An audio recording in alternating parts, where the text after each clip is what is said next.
फिर लिखा है, हरि जी तूने मुझे नरक में डाला, कहा माँ के गर्भ में बोल सच्चे दरबार की और कर्मगत दे दिया ला।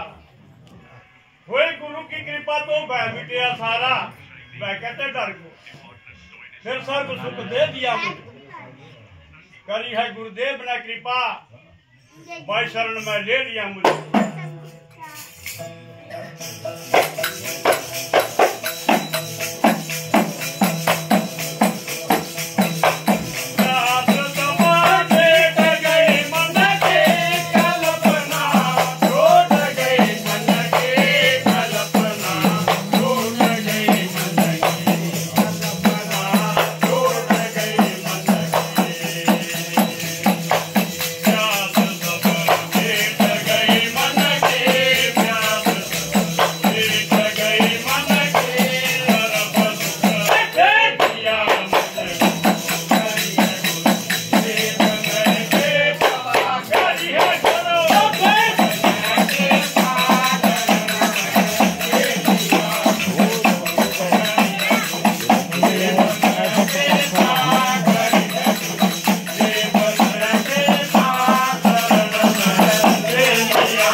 फिर मिट गई प्यास सब बन की, कल्पना छूट गई तन की।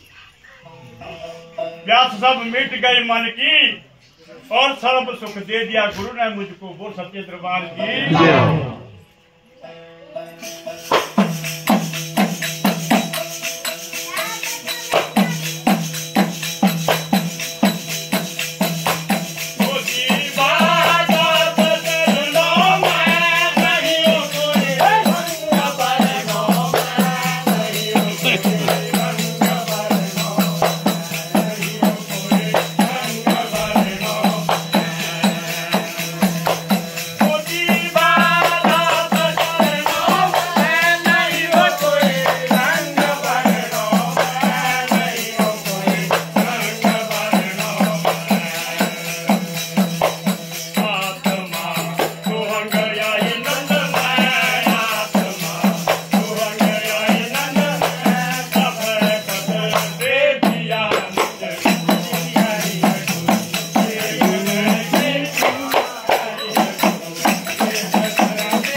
बोल सतगुरुदेव भगवान की जय हो, बोल गुरु नानक देव की।